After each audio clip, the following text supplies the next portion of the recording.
नमस्कार, स्पोर्ट्स 9 में आप सभी का स्वागत है। मैं हूं शिवेंद्र, मेरे साथ हैं मेरे सहयोगी दीपेश और साथ ही साथ वो 6 शब्द जो कहीं ना कहीं हर भारतीय क्रिकेट फैंस को खुशी दे रहे हैं कि बच गए यार, टल गई हार। और जिस तरह से हार टली है वो पूरा का पूरा जो 15-20 मिनट का एक बहुत ही नाटकीय टेस्ट मैच रहा, जहां एक एक रन के लिए आकाशदीप और जसप्रीत बुमराह ने अपना पसीना बहाया, हर एक का मौका लगने पर बड़ा शॉट लगाया, दिलेरी दिखाई। और जिस तरह से फिर वो गली के ऊपर से आकाशदीप का चौका लगाना और इधर ड्रेसिंग रूम में विराट कोहली का कोच गौतम गंभीर के साथ हाई फाइव करना, एक गेंद के बाद मिड विकेट के ऊपर से छक्का लगाना और विराट कोहली का कूद के चले आना, मतलब 2693 चौके हैं विराट कोहली के इंटरनेशनल करियर में, लेकिन ये एक चौका जो आकाशदीप का उनके चेहरे पर मुस्कान लेकर आया, मुझे लगता नहीं कि कभी ऐसी मुस्कान उनके चेहरे पर रही होगी चौके को लेकर। चलिए, खैर पूरे शो में इन सारी चीजों पर बात करेंगे, लेकिन सबसे पहले बताते हैं आपको कि अब ब्रिस्बेन टेस्ट कहां जाता हुआ दिखाई दे रहा है। खबर जो है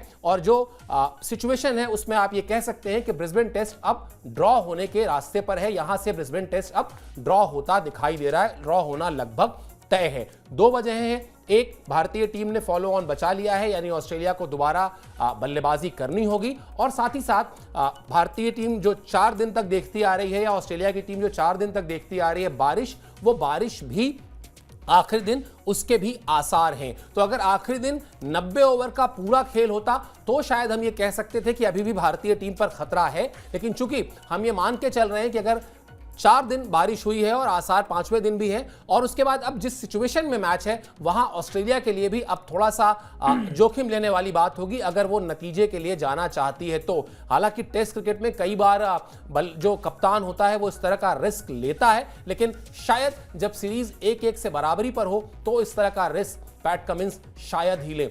कुल मिलाजुलाकर जो सबसे 3 नतीजे होते हैं, एक टीम की जीत, एक टीम की हार या फिर ड्रॉ, बिल्कुल मुझे लगता है कि शायद ड्रॉ की तरफ बढ़ चला है ये मैच। बिल्कुल सर, ड्रॉ की ओर पूरी तरीके से बढ़ चला है और इसमें कहीं ना कहीं तो टीम इंडिया की जीत ही है। और अब मैं कहीं ना एक चीज से बड़ा सेटिस्फाइड हूं सर, अभी तक ना इस पूरी सीरीज में, इनफैक्ट इस पूरे टेस्ट मैच में, जो गाबा का आपका टेस्ट मैच है, या तो जसप्रीत बुमराह खेल रहे थे, ऑस्ट्रेलिया के 11 खिलाड़ी खेल रहे थे, और वो जिस तरीके से इस टेस्ट को शेप करने की कोशिश कर रहे थे उस तरीके से कर रहे थे, जिस तरीके से चलाने की कोशिश कर रहे थे चला रहे थे, जैसा कि हम पहले किया करते थे। लेकिन इस बार सिचुएशन पूरी तरीके से पलट गई।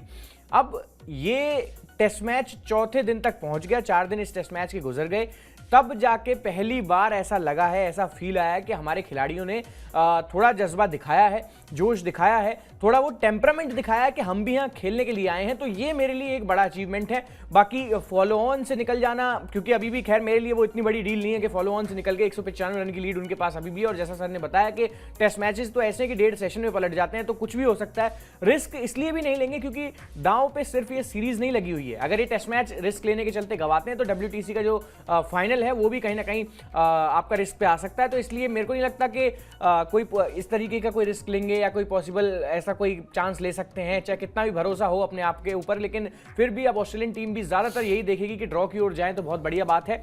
बाकी एक चीज बड़ी अच्छी है कि फाइनली इंडिया के खिलाड़ियों ने इस टेस्ट मैच में फाइट मारनी शुरू करी है, कुछ दिखाया कि हाँ वो थोड़ा 2021 वाली सर जो फीलिंग थी ना वो लौट के वापस आई है, जब 2 गेंदबाजों ने फॉलो ऑन से हमको बचाया। कुछ इसी तरीके के नज़ारे थे वो सिडनी टेस्ट मैच में भी, जब आपको याद होगा सर बहुत अच्छे से, जब हनुमा विहारी और रविचंद्रन अश्विन ने खूब अपने शरीर पे गेंद खाई लेकिन टेस्ट मैच बचा दिया। सिर्फ एक ड्रॉ नहीं है, मैं ये मानता हूं कि एक जीता हुआ टेस्ट मैच ऑस्ट्रेलिया ने गवाया है, और सिर्फ टेस्ट मैच नहीं गवाया है, एक मोमेंटम जो होता है ना किसी टीम के साइड जो शिफ्ट कर देता है। ड्रेसिंग रूम में सारे जो लोग थे ना एकदम शांत बैठे हुए थे, लेकिन एक चौके ने उस तरीके की जान कहीं ना कहीं फूंकी है भारतीय खिलाड़ियों में। मुझे लगता है कि चीजें यहां से बहुत सडनली एकदम से चेंज होने जा रही हैं। बिल्कुल दीपेश, और बहुत ही सटीक आकलन है आपका। अगर मैं आपकी जगह हूं और मुझे भी कोई पूछे तो मैं यही कहूंगा कि जिस तरह से पहले टेस्ट मैच में भारतीय टीम पहली पारी में 150 पर ऑल आउट होने के बाद 104 रन पर ऑल आउट करती है ऑस्ट्रेलिया को, और वो खासतौर पर बुमराह की 3 गेंदें, जिसमें एक में वो उस्मान ख्वाजा को आउट करते हैं, दूसरे पे वो स्टीव स्मिथ को आउट करते हैं, तीसरे पे वो ट्रेविस हेड को आउट नहीं करते। लेकिन वो मैच जो भारतीय टीम जीतती है उस मैच में वो मोमेंटम जो 3 गेंद का है ना वो अलग ले जाता है। और बिल्कुल सही बात है कि जब आप एक ड्रेसिंग रूम में बड़े ही शांति से बैठे हुए हो, अपने नाखून कुतर रहे हो, और आपको लग रहा हो कि लाओ यार थोड़ी सी कॉफी पिला दो, लाओ थोड़ी सी चाय दे दो, हार तो रहे ही है मैच हम, और आप ये सोच रहे हो कि अब इसके बाद क्या करना है, तब अगर आपको और जडेजा जब आउट हुए 245 रन का आंकड़ा क्रॉस करना था, जडेजा जब आउट हुए तब भी 30-35 रन बनाने थे। बिल्कुल वो जिस तरह से बनाए जसप्रीत बुमराह और आकाशदीप ने, जरूरत पड़ी तो सिंगल लिया, स्ट्राइक, और नेथन लायन ने अपने पूरे करियर का सारा निचोड़ निकाल दिया जिस तरह से वो गेंद डाल रहे थे, मैं देख रहा था। लेकिन अल्टीमेटली वो जो इंटेंट था, जो चाहत थी, जो संघर्ष था, जो फाइट थी जिसकी बात अभी दीपेश कर रहे थे, वो दिखाई दी और इसीलिए वो जश्न भी दिखाई दिया। वरना सिर्फ एक चौका लगने पर इतना जश्न कभी भारतीय टीम नहीं बनाती, लेकिन वो मोमेंटम अब इस तरह से, और बड़ी सीरीज में मोमेंटम ऐसे ही जाते भी हैं एक टीम से दूसरी तरफ। तो ये शायद भारतीय टीम के लिए ये चौका इस सीरीज का सबसे बड़ा मोमेंटम शिफ्ट करने वाला चौका हो सकता है, ये हमको अभी लगता है। बहरहाल आपको बताते हैं किस तरह से बुमराह और आकाशदीप ने भारतीय टीम की साख बचाई है, जिसका जिक्र अभी हम लोग कर रहे थे। चौका लगाकर भारतीय टीम के लिए फॉलो ऑन बचाया उन्होंने, ग्राफिक्स दिखा दीजिए। इससे पहले केएल राहुल और रविंद्र जडेजा ने काफी मेहनत की थी। इस मेहनत पर भी बातचीत करना जरूरी है, क्योंकि इन दोनों ही खिलाड़ियों ने अपने अर्धशतक लगाए, बल्कि शतक के करीब तक गए, लेकिन हाँ, वो ट्रिपल फिगर जो होता है, एक मैजिकल फिगर जो होता है, वो उनको हासिल नहीं हुआ।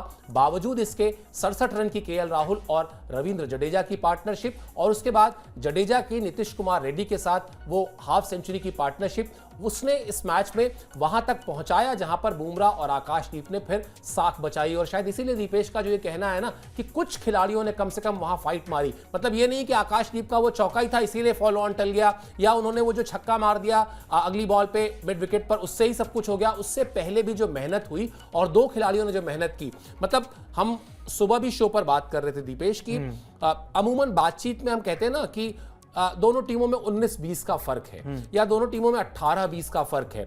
आज की तारीख में उस चौके और उस छक्के से पहले वो फर्क बड़ा दिख रहा था, जबकि अगर आप उसका एनालिसिस करेंगे तो ऐसा कोई बहुत बड़ा फर्क था नहीं। भाई यही ऑस्ट्रेलिया की टीम पहली पारी में 75-76 रन पे तीन विकेट खो चुकी थी।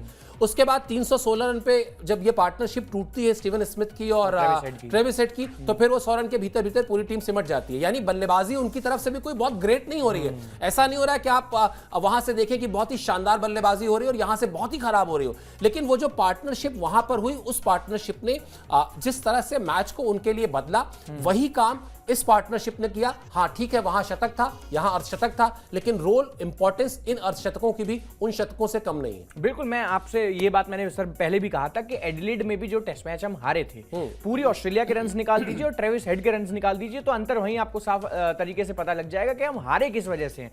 तो ये तो है कि बल्लेबाजी में ऑस्ट्रेलिया ने भी अभी पूरी सीरीज में कुछ खास नहीं किया है, लेकिन बात यहाँ ये है ना कि उनकी टीम खेल रही है और हमारे खिलाड़ी कहीं ना कहीं टुकड़ों में खेल रहे हैं, तो उस चीज का बहुत फर्क पड़ता है। But hats off to KL Rahul and Ravindra Jadeja, मतलब जिस तरीके की, और खासकर रविंद्र जडेजा सर सीन में ही नहीं थे, कहीं से कहीं तक 2 टेस्ट मैचेस से बाहर बैठे हुए थे, आए गेंद से उतना कुछ नहीं कर पाए, लेकिन एक ऑलराउंडर का जो मेन फोकस होता है, जो मेन काम होता है, वो यही होता है कि आपका गेंद ना चले तो आप बल्ले से जवाब दीजिए, बल्ला भी ना चले तो फील्डिंग कुछ आपके ऐसी एक्सेप्शनल होनी चाहिए कि दूसरी वाली टीम कहीं ना कहीं प्रेशर में आ जाए। और मैं बड़ा खुश हूं आज वाकई में रविंद्र जडेजा का जो प्रदर्शन था, खासकर जो टीम के जो सीनियर बल्लेबाज हैं उनको बहुत कुछ सिखा गए रविंद्र जडेजा अपनी इस इनिंग से, कि किस तरीके से केएल राहुल बार बार सर एक बात कह रहे हैं कि रन्स बनाने का ऑस्ट्रेलिया में सीधा सा एक ही तरीका है, या तो आपके पास ट्रेविस हेड जैसी कैपेबिलिटी हो, ऋषभ पंत जैसी कैपेबिलिटी हो कि आप शुरू से अटैक करेंगे तो भी आप रन्स कर लेंगे जल्दी जल्दी, वरना अगर आप उस तरीके के प्लेयर्स ना हो, उस कायदे के प्लेयर अगर आप ना हो, तो फिर एक ही तरीका है ऑस्ट्रेलिया में, गेंद को पुराना कीजिए, कोशिश कीजिए कि 10-15 ओवर टिकिए। केएल राहुल ने पूरा वही काम किया है। बारिश आई लेकिन उस खिलाड़ी ने अपना टेम्परामेंट लूज नहीं किया, लगातार गेंदें खाली जाती रहीं, गेंदें वो छोड़ते रहे। पता था पैट कमिंस बार बार ऑफ स्टंप के बाहर आपको खोजेंगे, उन्होंने टच नहीं करी।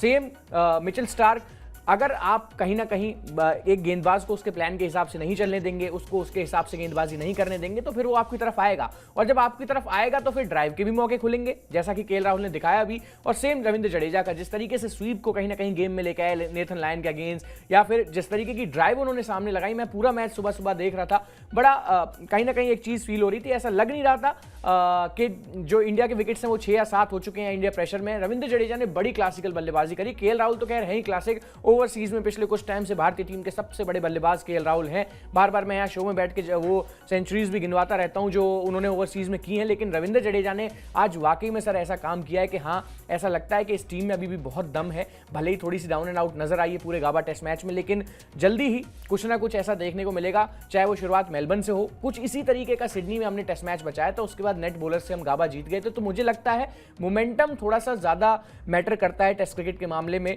एक सेशन हमारी टीम पूरे इस टेस्ट मैच में जीती है, लेकिन जो ये एक सेशन टीम इंडिया जीती है उसने कहीं ना कहीं इस सीरीज में एक नई जान फूंक दी है। और अब कल कुछ भी रिजल्ट हो, हालांकि मैं तो मेरा दिमाग थोड़ा सा और ओवर सोचता है। ऐसा लगता है मुझे कि अगर ऑस्ट्रेलियन टीम जल्दी से बैटिंग करने आती भी है 10-15 मिनट के बाद, तो इंडियन टीमों ने जल्दी से छोटे से स्कोर पे ऑल आउट करके, और T20 का जमाना है, शायद चेज भी हो जाए, कुछ पता नहीं है। तो ये भी मैं तो एक थिंकिंग रखता हूं, हालांकि प्रैक्टिकली पॉसिबल थोड़ा सा कम नजर आती है ये चीज, बट होने को तो कुछ भी हो सकता है। क्रिकेट में एक टीम 36 पे ऑल आउट हो सकती है, तो फिर हो तो ऑस्ट्रेलिया भी सकती है। हमारे पास भी बुमराह है। अब क्या पता इसी यही कॉन्फिडेंस जो बैटिंग में उनको मिला है, जो छक्का उन्होंने पैट कमिंस को लगाया था, बुमराह ने भी एक छक्का लगाया था पैट कमिंस को, तो वो कॉन्फिडेंस कहीं ना कहीं गेंदबाजी में आ जाए। आकाशदीप स्पेशली सर, मतलब अब जब गेंदबाजी करने आएंगे ना, तो आपको पहली पारी से बड़ा अलग आकाशदीप अब नजर आएगा दूसरी पारी में, क्योंकि एक बार अगर आपके बैट से रन आ जाए तो ऑटोमेटिकली जो आपका गेंद है आप समझ जाते हैं कि भाई मैं यहां फेंकूंगा तो विकेट मिलेंगे, और विकेट मिलते हैं फिर बिल्कुल मिलते हैं। और यही मोमेंटम के शिफ्ट होने की हम बात भी लगातार कर रहे हैं, कैसे एक चौका, एक छक्का, एक विकेट,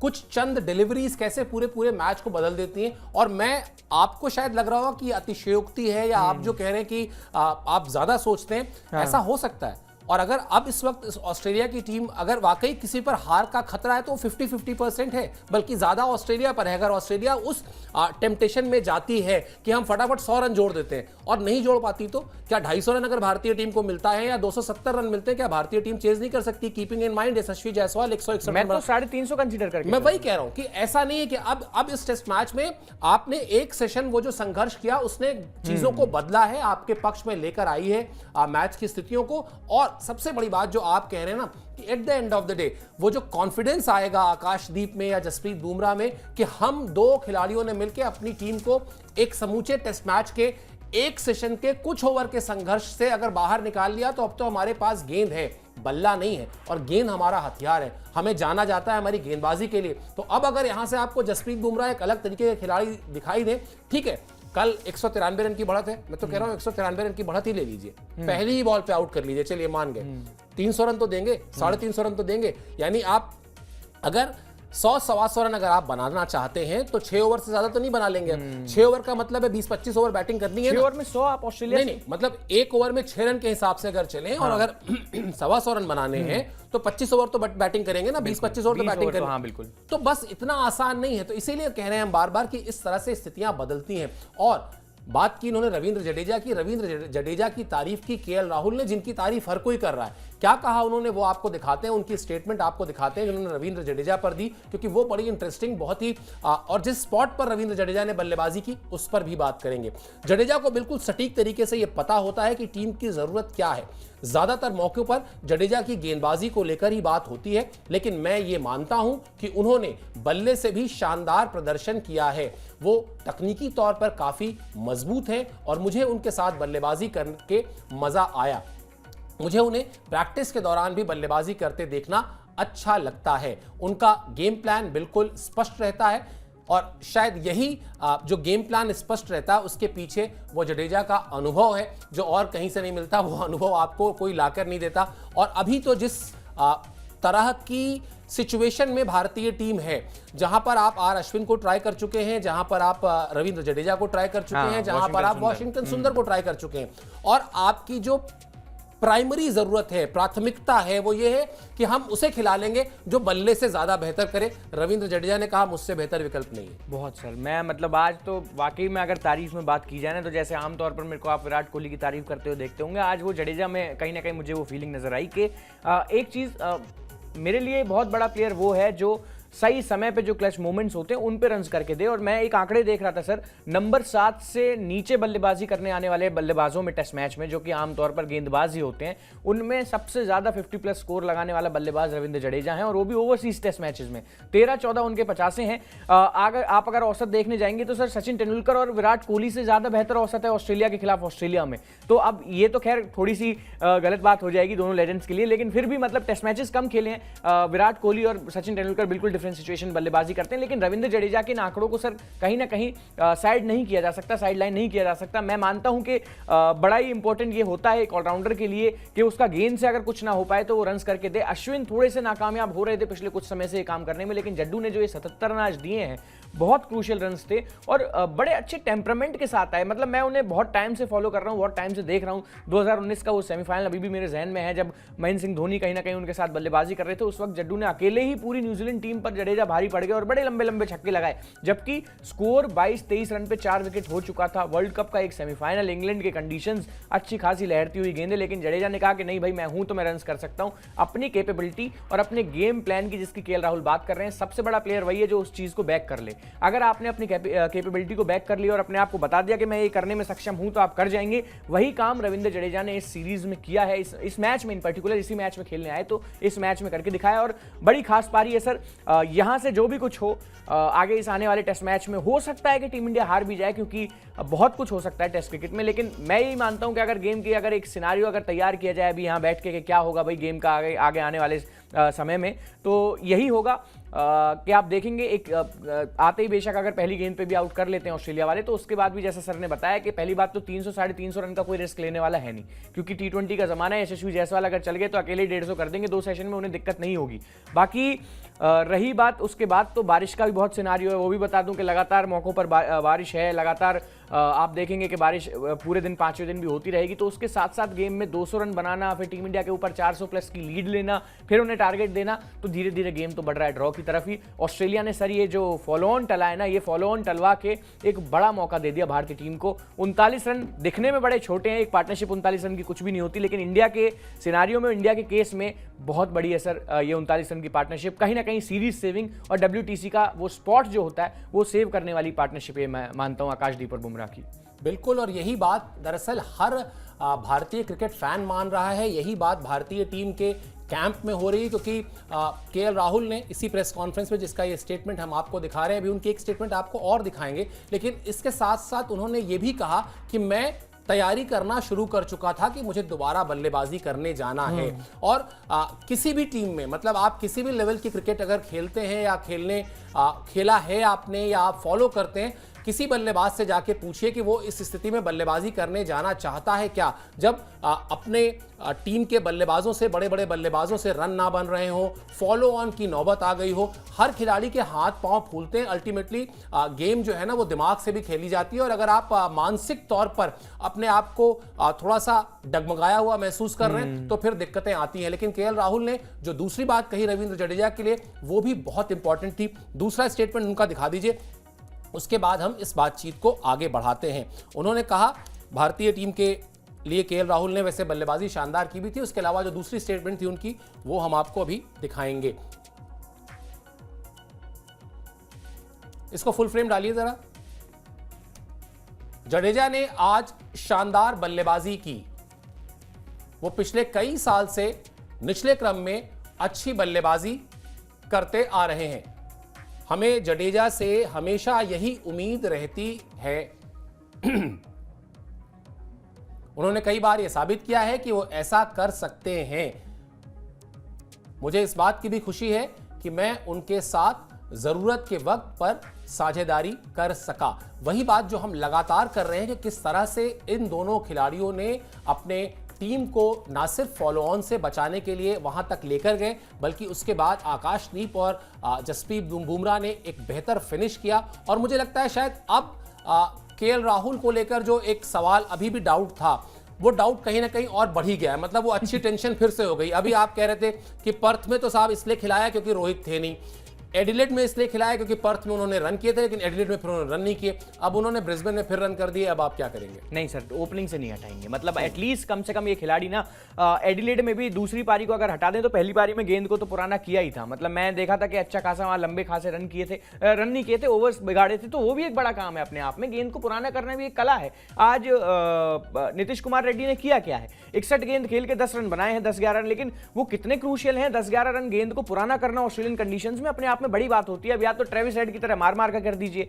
या फिर भैया उसको खेलिए, उसको छोड़िए, तभी कुछ हो सकता है, तभी किसी तरीके से आप टेस्ट मैच बचा सकते हैं। तो केएल राहुल वो काम भी बखूबी कर रहे हैं। और मैं मानता हूं कि जब आप यशस्वी जायसवाल को लेके एक ब्लफ कहीं ना कहीं खेल ही रहे हैं कि भाई चले, तो फिर वही वाली बात है कि 150-200 रन बना ही देंगे, वरना उतनी तेजी में खेलने की कोशिश करते हैं कि आउट भी जल्दी हो सकते हैं। इस सीरीज में ज्यादातर पहली या दूसरी गेंद पे आउट हुए, अगर उस शतक को हटा दिया जाए तो फिर आप ऐसा रिस्क नहीं ले सकते रोहित शर्मा को ऊपर भेज के, क्योंकि आजकल तो उनकी पारी भी इतनी रह रही है। और एक बल्लेबाज जो अपने आप को कॉन्फिडेंस नहीं दे पा रहा नंबर 6 पे और नंबर 5 पे, जब उसको पुरानी गेंद खेलने में दिक्कत होती है, तो मुझे लगता है कि सर इस इतने स्विंगिंग कंडीशंस में, इतनी घास वाली विकेट पे, इतने टफ बॉलिंग लाइनअप के सामने कम से कम ये रिस्क तो नहीं लेना चाहिए कि आप पहले बल्लेबाजी करने चले जाएं। मैं मानता हूं कि केएल राहुल ही अब अपने, कहते हैं ना, एक डेजिग्नेटेड ओपनर इस पूरी सीरीज के लिए हैं, उनमें उसमें कोई बदलाव होने वाली है नहीं। अच्छी टेंशन है, खराब टेंशन कह लीजिए, क्योंकि नीचे रन्स तो रोहित शर्मा के भी नहीं आ रहे। वो ज्यादा बड़ी प्रॉब्लम है मेरे लिए कि एक बल्लेबाज चल रहा है, दूसरा नहीं चल रहा। अगर किसी तरीके से रन्स यहां पे रोहित शर्मा के भी आ जाते हैं तो वो अपने आप में बहुत अच्छी बात होगी। लेकिन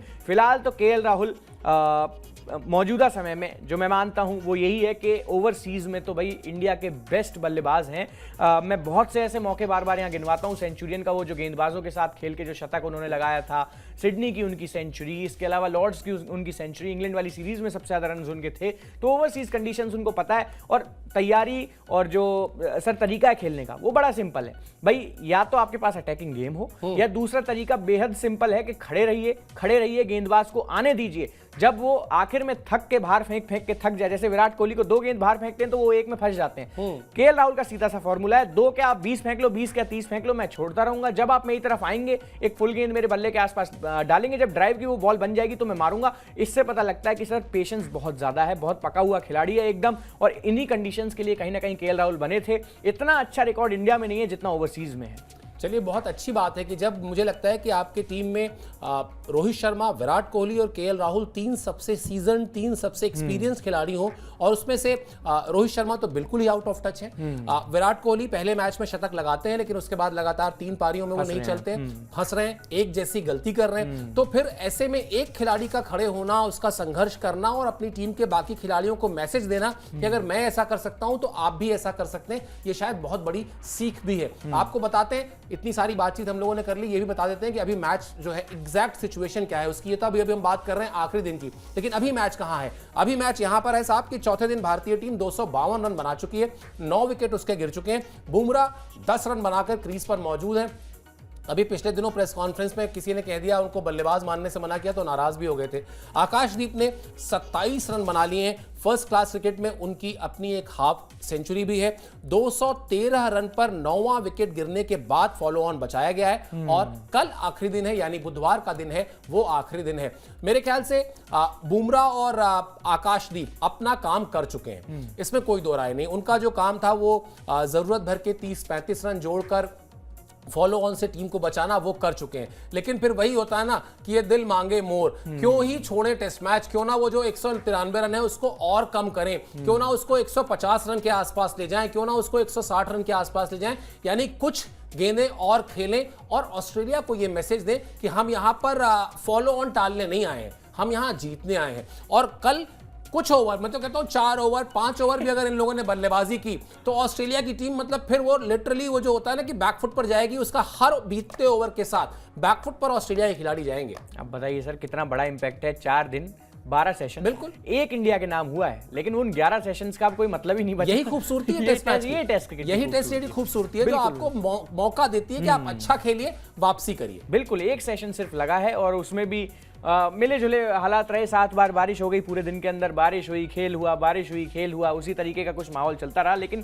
कितना खूबसूरत खेल है कि आप देखिए 12 सेशन का पूरा गेम हो चुका है, लेकिन सिर्फ एक सेशन ऐसा जिसमें टीम इंडिया ने डोमिनेट किया, और पूरे सर ने तो यहाँ पूरा सिनारियो भी बता दिया कि भाई खेलिए, उनकी लीड में घुस जाइए। अभी टू बी वेरी एग्जैक्ट उनकी जो लीड अभी बची है, हाँ 193 रन बचे हैं, तो इसमें से अगर किसी तरीके से 20-22 रन या 23 रन भी कम कर दिए, और सर जब सोचना ही है तो थोड़ा और बड़ा सोच लेते हैं, अगर 150 के नीचे बाई चांस ले आए लड़के किसी तरीके से जम के, क्योंकि मैं आकाशदीप की जो हिटिंग कैपेबिलिटी है ना, उस पर तो सवाल उठा नहीं रहा हूं। बहुत लंबा छक्का मारा है उन्होंने ऑस्ट्रेलियन कप्तान को, फिर 95-96 मीटर का वो छक्का था, और बड़ा स्टैंड्स में जाके एकदम टन टन करके बॉल गिरी थी, बड़ा मजा आया। कहते हैं ना एकदम रिलैक्स फील हुआ कि हाँ भाई अब हैं लड़के गेम में। जसप्रीत बुमराह उन्होंने प्रेस कॉन्फ्रेंस में कहा भी था कि शायद आपको पता नहीं है कि एक ओवर में सबसे ज्यादा रन मारने का रिकॉर्ड किस बल्लेबाज के नाम है, मेरे ही नाम है भाई। तो ये चीज कहीं ना कहीं बताती है कि बल्लेबाजी कर सकते हैं। और इससे एक बड़ी चीज, बहुत अच्छी खूबी जो मुझे नजर आई है पूरी टीम इंडिया के अंदर, बल्लेबाजी लाइनअप हमारा बहुत बढ़िया है। अगर आप देखेंगे मोहम्मद सिराज को अगर आप हटा दें, जो कि टेक्निकली साउंडेड नहीं है एक बैट्समैन के तौर पे, लेकिन दूसरे जितने भी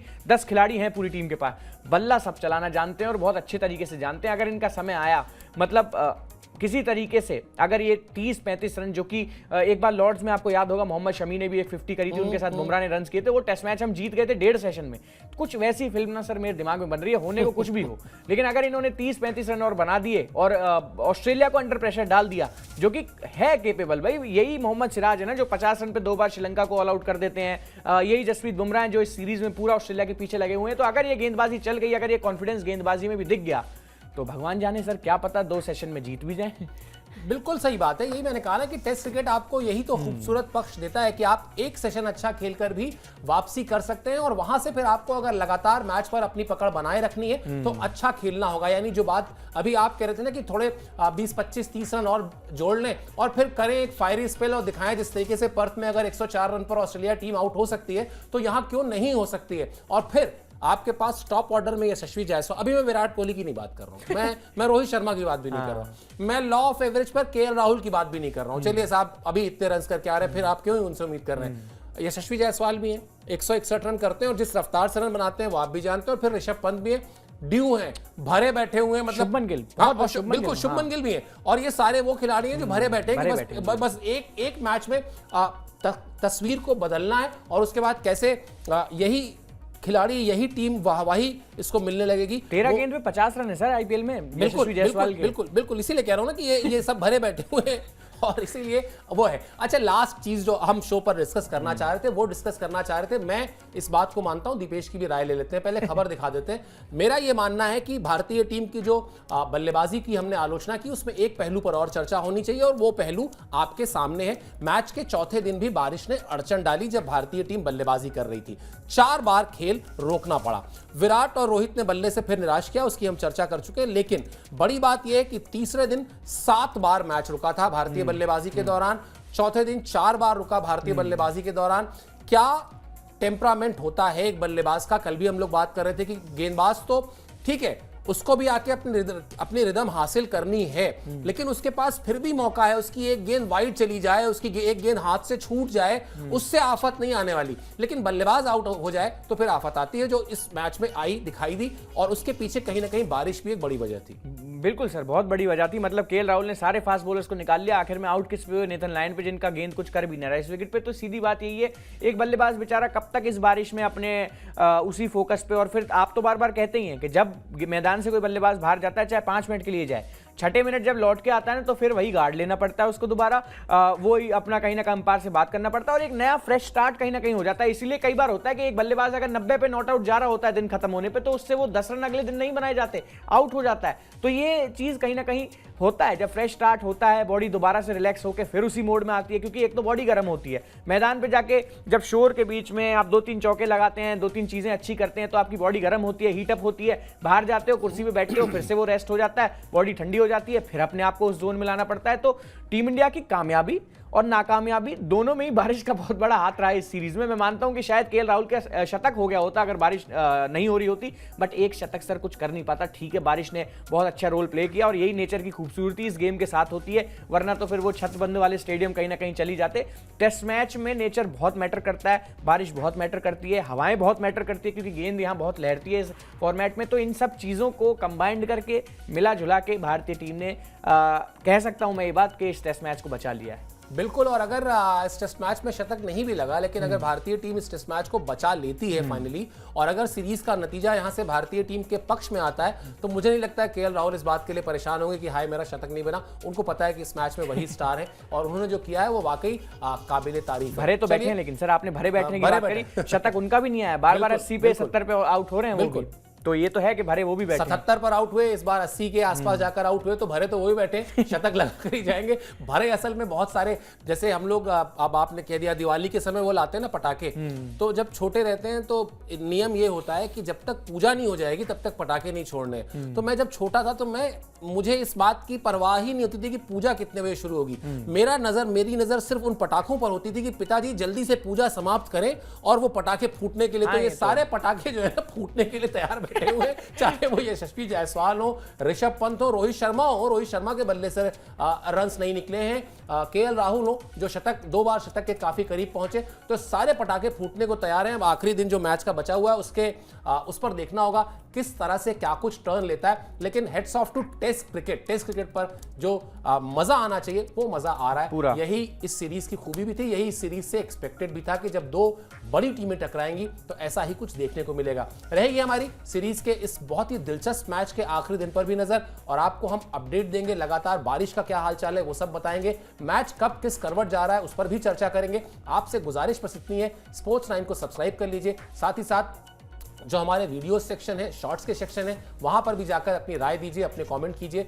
कुल मिलाजुलाकर आपका फीडबैक जो है वो हमारे लिए बहुत मायने रखता है। इस शो में आप हमसे जुड़े इसके लिए मेरे और दीपेश की तरफ से बहुत बहुत शुक्रिया और आभार।